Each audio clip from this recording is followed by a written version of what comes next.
Board पे concentrate होकर ध्यान दीजिए। एक सिंपल सा एक सेंटेंस लेते हैं अपन, वहां से शुरू करते हैं।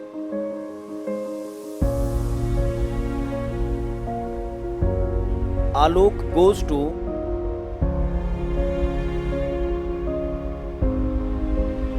School daily. एक सिंपल सा सेंटेंस है कि आलोक प्रतिदिन स्कूल जाता है, ठीक है। इस सेंटेंस में जैसे हमने एक वर्ड लिखा आलोक, एक वर्ड लिखा गोज, एक वर्ड लिखा टू, एक वर्ड लिखा स्कूल, एक वर्ड लिखा डेली। वैसे तो अभी अपन डिटेल में देखेंगे, पर इतना तुम सबको आइडिया होगा कि जैसे आलोक एक व्यक्ति का नाम है तो आप इसको नाउन कह सकते हैं। सबको मालूम है कि गोज एक वर्ब है। टू जब आप आगे पढ़ेंगे, ये मैंने शॉर्ट में लिख दिया, ये एक प्रीपोजिशन है। स्कूल अगेन एक बिल्डिंग का नाम होता है तो ये नाउन हो गया। और डेली आपको टाइम बता रहा है, ये आपका एडवर्ब हो गया। तो आलोक एक नाउन है, गोज वर्ब है, टू एक प्रीपोजिशन है, स्कूल एक नाउन है, डेली एक एडवर्ब है। ये जो डिफरेंट वर्ड्स हमने काम में लिए हैं इस सेंटेंस को बनाने के लिए, इन डिफरेंट वर्ड्स को कुछ कहते हैं क्या इंग्लिश में? और एक बात ध्यान रखना, इंग्लिश में 90% से ज़्यादा जो टाइटल अपन देते हैं, जो टर्म अपन यूज में लेते हैं, अगर आप उस पर गौर करोगे तो वो अपने आप को खुद डिफाइन कर लेगा। तो मैं बड़े आराम से समझ में आ जाएगा कि इसकी डेफिनेशन। कोई भी चीज़ होती है उसको एनालाइज करके पढ़ो आराम से, रटो मत। 10 घंटे भी पढ़ोगे कभी बोरियत फील नहीं होगी। और जहां पर अपन चीज़ों को रटने पर आ जाते हैं वहां पर चीज़ें माइंड को डिस्टर्ब करना शुरू कर देते हैं। इन डिफरेंट वर्ड्स को क्या बोलते हैं? हाँ, इन डिफरेंट वर्ड्स को आपने मुझे एक नाम बताया, पार्ट्स ऑफ स्पीच, ठीक है। मुझे बताइए what is the meaning of speech और what do you mean by speech? Speech क्या होती है?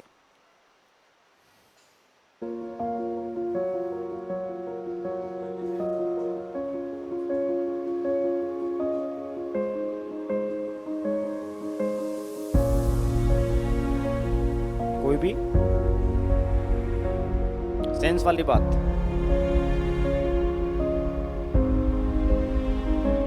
और थोड़ा सा डिफाइन करो ठीक ठाक से। स्पीच, स्पीच बहुत कॉमन वर्ड है।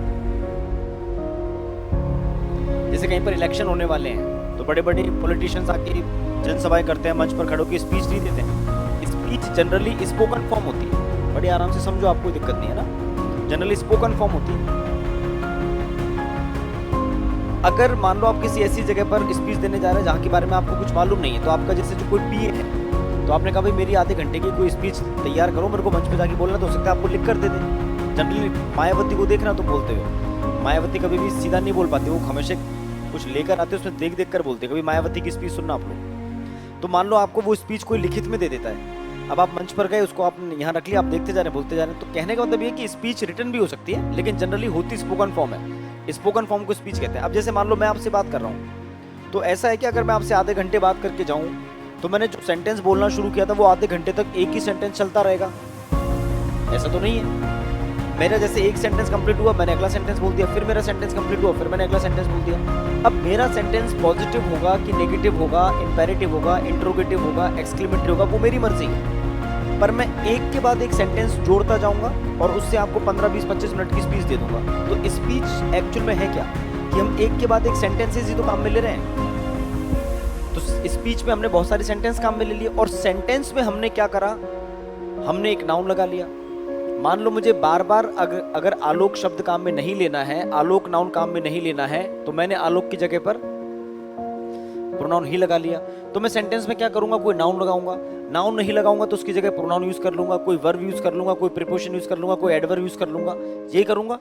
तो स्पीच में क्या हो गए, सेंटेंस हो गए, और सेंटेंस में ये शब्द क्या हो गए, उस सेंटेंस के पार्ट्स हो गए। इन पार्ट्स को जोड़कर ही तो तुम्हारा सेंटेंस बन रहा है, और उन सेंटेंसेस से आप लोग क्या बना रहे हो, स्पीच। तो ग्रामर ने इसको एकदम लॉजिकल नाम दे रखा है, पार्ट्स ऑफ स्पीच। ये आपके स्पीच के क्या होते हैं, पार्ट्स होते हैं। इनको जोड़कर आप सेंटेंसेस या स्पीच तैयार करते हैं।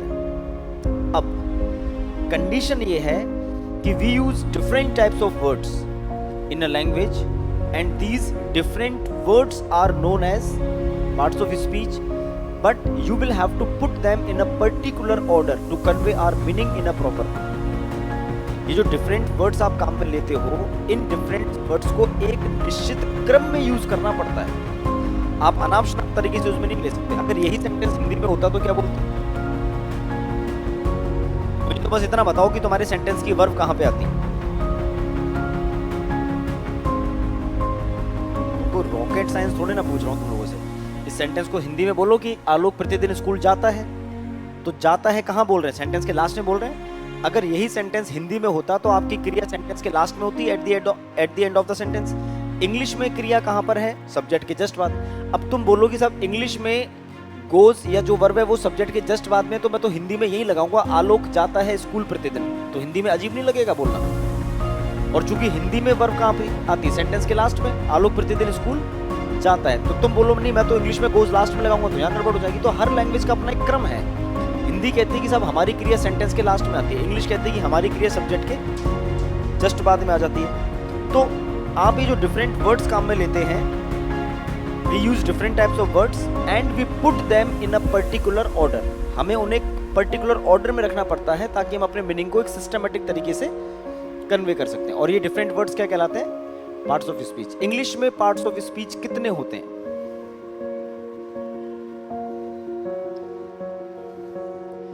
इंग्लिश में पार्ट्स ऑफ स्पीच की संख्या मानी गई है 8। 8 पार्ट्स ऑफ स्पीच माने गए। कौन कौन से बताते जाओ।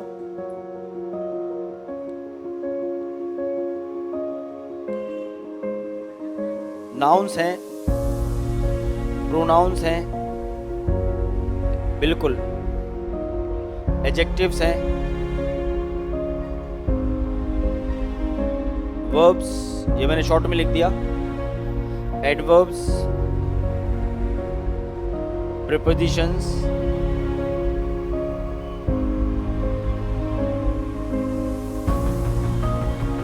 कंजंक्शंस, वही मैं बता रहा हूं। और एक है इंटरजेक्शन। हालांकि मेरा पहला दिन है, मैंने कल भी आपको बात बोली थी कि मैं कोई भी टॉपिक पढ़ाऊंगा बहुत जीरो लेवल से पढ़ाऊंगा, पर उस जीरो लेवल की क्लास में भी तुम्हें बहुत कुछ सीखने को मिलेगा। तुम्हें लगेगा कि यार वाकई में ये चीजें पता नहीं थी या कुछ कमियां थी। ये आपके 8 पार्ट ऑफ स्पीच है। ग्रामर के 2 टॉपिक ऐसे हैं जिसमें स्टूडेंट जनरली गलती कर देता है। इस बात की गलती नहीं कि उसको आती नहीं, कि वैसे एरर फाइंड आउट करने वाली गलती नहीं है, उन्हें पार्ट ऑफ स्पीच मानने की गलती कर देते हैं। जैसे अभी कोई बोला तुम में से आर्टिकल, और एक वर्ड है डिटरमिनर। ऐसा नहीं कि दोनों आपके सिलेबस में नहीं, सिलेबस में है, इन पर एरर भी बहुत अच्छे खासे लेवल की बनती है, दोनों पढ़ने भी हैं, पर इन दोनों को पार्ट ऑफ स्पीच मानना तुम्हारी गलत फहमी है। जब पार्ट ऑफ स्पीच के टॉपिक्स की जब काउंटिंग होती है तो ये दोनों उसमें नहीं आते हैं। पार्ट ऑफ स्पीच में जो 8 टॉपिक हैं वो ये है, नाउन है, प्रोनाउन है, एडजेक्टिव्स हैं, verbs, adverbs, preposition, conjunction and interjection. ये आपके पार्ट्स ऑफ स्पीच में नहीं आते, आर्टिकल्स और डिटरमिनर्स। पर मेरा कहने का ये मतलब नहीं कि पढ़ेंगे नहीं, पढ़ना तो है, पढ़ेंगे सारे, लेकिन इनको पार्ट ऑफ स्पीच नहीं मानते। ठीक है। अब ये पार्ट ऑफ स्पीच मैंने इंट्रोड्यूस क्यों करे? क्योंकि तुम्हारी जितनी भी कल जो मैंने सिलेबस आप लोगों से डिस्कस किया था, तो उसमें जितने कॉमन एरर्स और improvement, fill in the blanks जो मैं बोल रहा था, उन सब में इनमें से बहुत ज्यादा एरर्स बनती हैं। ऐसा नहीं कि इनके बाहर कोई टॉपिक नहीं जिन पे से एरर नहीं बनेगी। एरर टेंस पर भी बनेगी, टेंस इनमें नहीं आ रहा, एरर मॉडल में भी बनेगी, पर इन पार्ट्स ऑफ स्पीच पर भी बहुत सारी एरर्स बनती हैं। तो आपको ये स्टडी करना है।